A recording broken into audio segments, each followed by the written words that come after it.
Hey, it's Dr. Tartt, and if you're watching this today, if you're like most parents, you're trying to figure out what to talk about when it comes to your kids regarding the mass violence. Should I say something?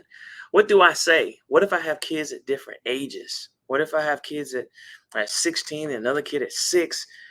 How do we talk to our kids about the mass violence that has been sweeping our country in the last 30 days, really the last day, depending on when you watch this? So I'm going to give you some tips because I know a lot of times you're thinking, I don't know what to say. I'm not sure what to do, but I can tell you we are in the midst of a mental health crisis. Mental health crisis so dire that recent statistics shows that 20% of our teenagers have contemplated suicide within the last year. That's 20%, 1 in 5. So what we have to do is start to be proactive about our mental health and wellness versus react. So we're not going to wait for our kids to have anxiety, wait for our kids to have depression, wait for our kids to normalize this.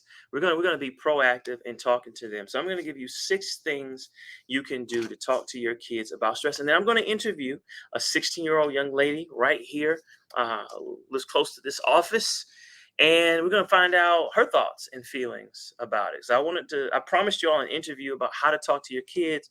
So I'm going to actually talk to a 16-year-old young lady about how she feels about the mass violence that not only has occurred in the media, but even some incidents, even in our own high school. All right.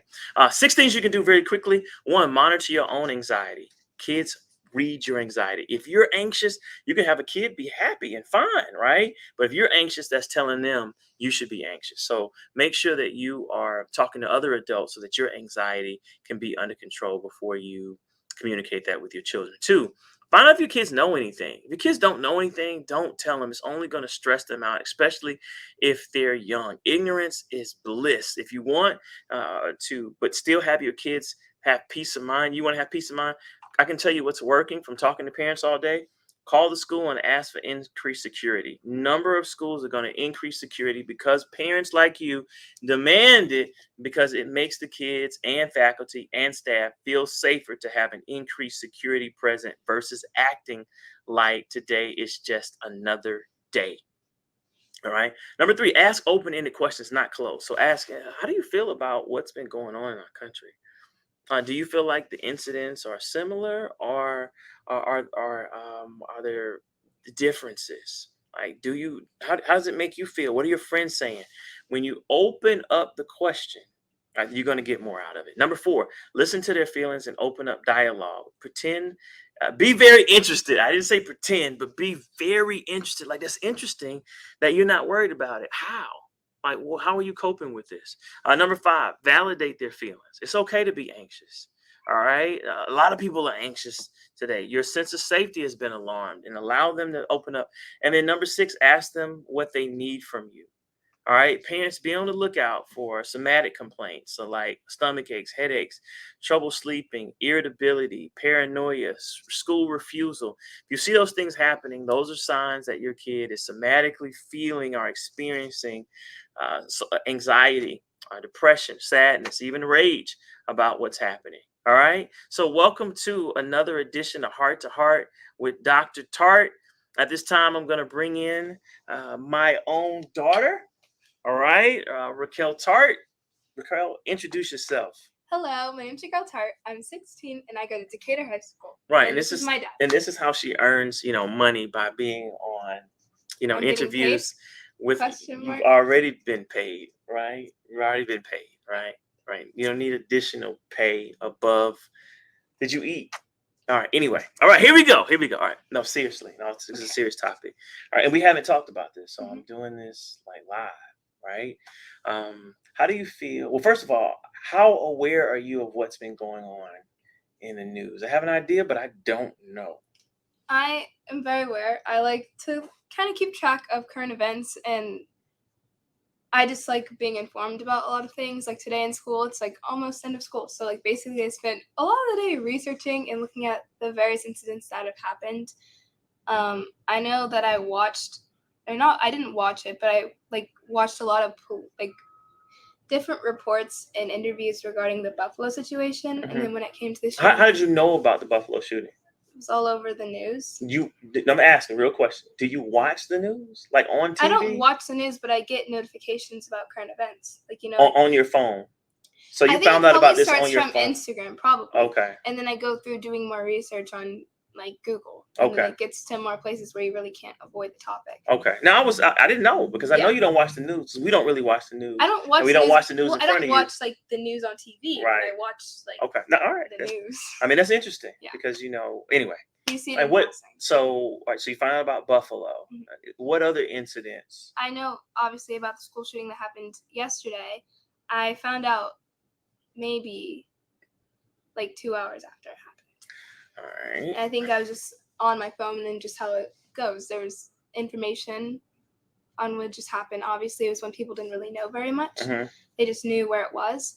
And then from there, I've just seen more information, especially with, people posting about it. But then also I've read a lot about it, seen all the victims. So yeah. How do you feel about the violence that's happened this week? Does it bother you? Not bother you? No, it's definitely upsetting. Think about it. I can't, like, when it comes to school shootings, I feel like it's something that I think I've become used to hearing about it in mass violence in general. So I feel like I don't know if I'm, like, my emotions aren't really connected. I feel like I've kind of become numb to the situation and this happening. And especially I've been in many lockdowns, like with people being like around my school, and it just stuff happening. Like many? Yes. I definitely remember, like, I don't know what year this was, but there was a year where I was in like 6 in the span of like 2 months. I do remember a couple in middle school. I haven't been any this year, but I've definitely, or like since COVID times, I don't think I've been in as much. But before then, it definitely kind of like, it was a recent, like a pretty often occurrence. Are you aware why y'all can't carry clear book bags to school anymore? Oh yeah. Well, we originally had clear backpacks just because people were carrying the backpacks all around more because we weren't using their lockers, try to prevent people congregating due to COVID. And now we can't have clear backpacks anymore because there was a gun found on campus like last week, 2 days ago. How did you know? I knew. I found out from my friends because. Right. Okay, I knew because they sent out an email to the parents. Oh yeah, I got the whole story from someone who just knew. Okay. Stuff where it travels fast. Yeah, that's why I asked you this morning why you were carrying a different book bag. But anyway, So you say you're numb to it.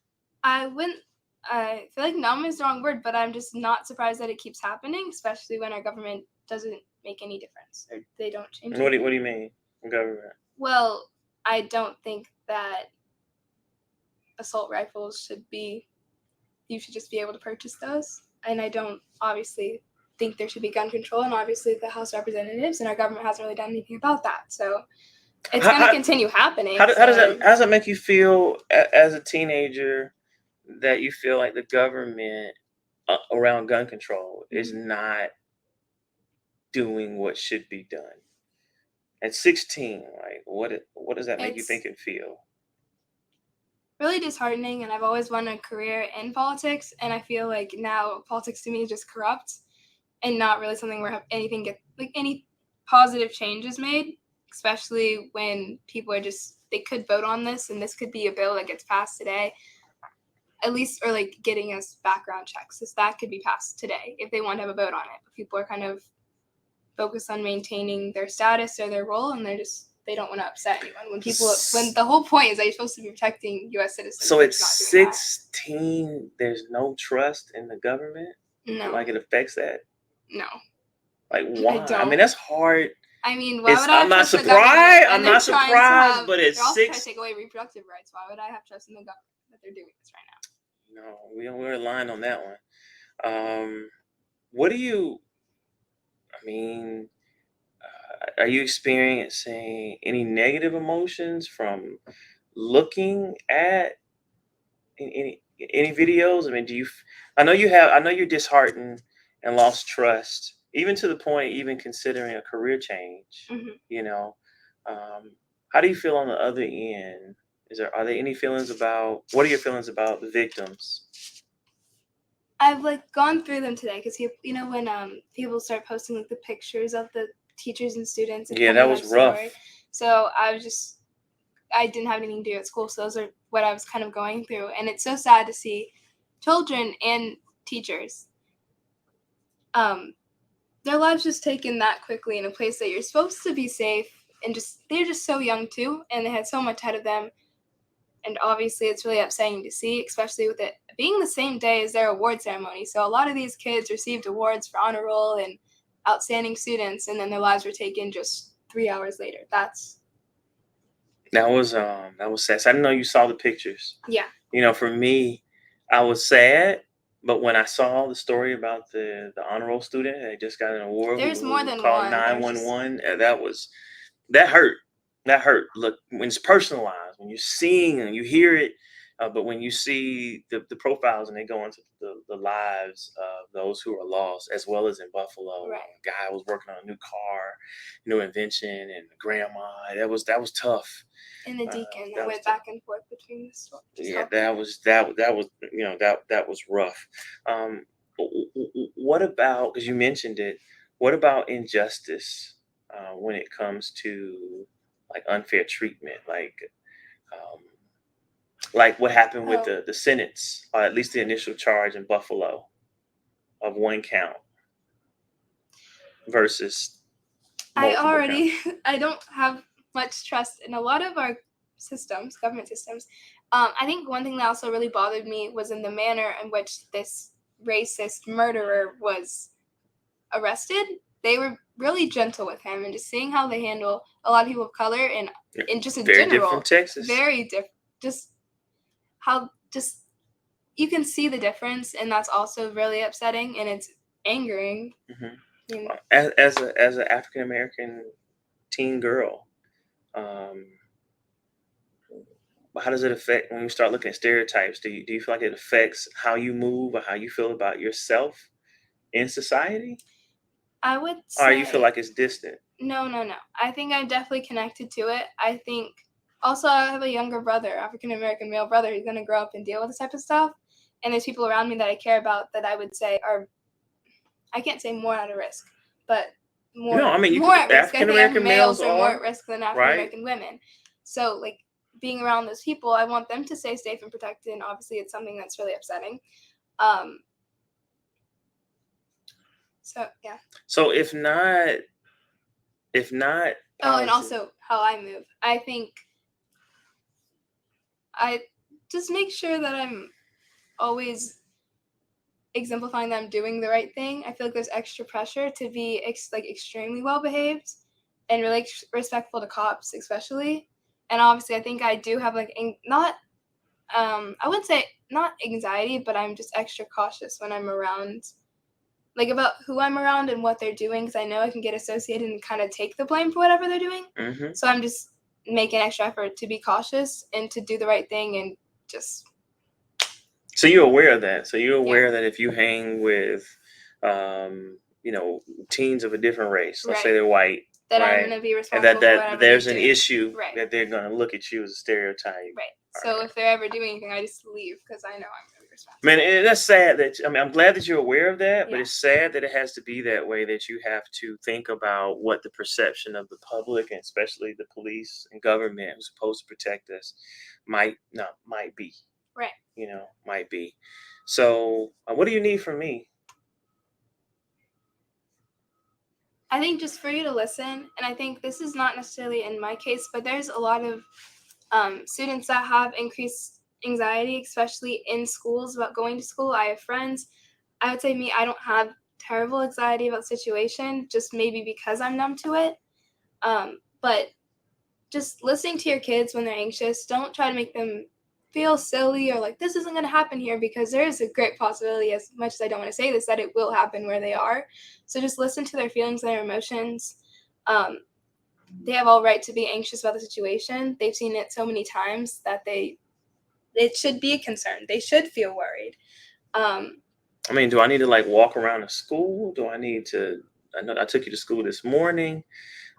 I just say listen to whatever your kid wants you to do. So if they're, I know at our school we have increased security this week. And I was very happy to get that email. Right. So it's probably because of the advocating of different students and teachers and just parents in general talking about that. But just make sure your kid is comfortable. If they're not comfortable going to school the day after a mass shooting, don't make them feel silly for that. If they're just stressing out, just ask what they need. Yeah. If that means emailing the school to have extra precautions put in place, or if it means you walking them to school one day. Yeah. Do you know the day after a mass shooting is the day that most dads take their kids to school? I didn't know Right, that. because the dads, first of all, territorial, right, and protectors, and want to kind of case and see. Right. I can guarantee you at that elementary school, if anyone went to school today, right? At that school? Yeah. I doubt it. Well, they probably did. All right. So just quick, it's called critical incident stress debriefing. So I thought most schools they get closed down for a couple of weeks. I mean, they might, but a lot of times what they do is they have to make sure that everyone in the school is good, right? So they interview all the kids, all the friends are being interviewed by psychologists, Right. but anyone that's trained in critical incident stress debriefing to make sure that they're able to assess for depression, suicide, homicide, confusion, whatever, frustration, allowing them to vent, talking to teachers, talking to staff, talking to spouses, and so they have all these different groups going on in that community. And the community telling them what we're going to do to actually keep our not only this elementary school but all the ones in that district and that local radius safe, right, as well as the communities, because there's a racial piece of retaliation, right? So it's a lot to think about. So I appreciate you being willing without pay, be willing to represent for 16-year-olds, at least how you feel. All right, one vantage point. And if I can encourage you to do anything is, if it's not politics, find another way, or find another way, or ask politicians to be able to figure out how they could address that. Right. I mean, we're sitting here literally in the same office as Stacey Abrams, right, who's right down the hallway. Um, so it'd be good, if run into her in the hallway, or probably, one of staff is more likely, right? But asking, and volunteering and saying, hey, what do we do, right? What do we do to address? Can something be done? Right. I think I saw O'Rourke today disrupt a meeting on purpose. I just saw that in my news feed, saying you have to do something about gun violence. And the coach of the Golden State Warriors took the platform and asked. And there are a number of congressmen who are now being outspoken. The question is, are they going to be outspoken continuously, or is it just going to be the day after and let it blow over? This is what typically happens. It's a big frenzy. It's all over social media, and people are talking about it. And you think that finally something's going to happen, and then nothing happens, and we're in the same situation again. With Black Lives Matter, it didn't stop, right? And that's what created change, is that it was an ongoing effort. So hopefully we'll get serious, and I'm not going to say hopefully. We'll need to get serious. We'll have to do individually what we could call to do, and then join a bigger movement to be able to support those politicians and those people in power to put some type of gun reform in place. Right. Or, so that we can feel like we are doing something. All right. Because I know that you are an advocate. So, all right, y'all. So this is another edition of Heart to Heart with Dr. Tartt. Hopefully this helps you be able to figure out how to talk to a teenager. If it's a child, of course, it might be play therapy with toys, and ask them, play out the scene if they've seen it, or ask them just to play out what they're thinking. Play therapy is a great one. Or you can ask them to draw and then be able to process what they draw if you have really young kids. So I hope this helps. Take care. And of course, God bless.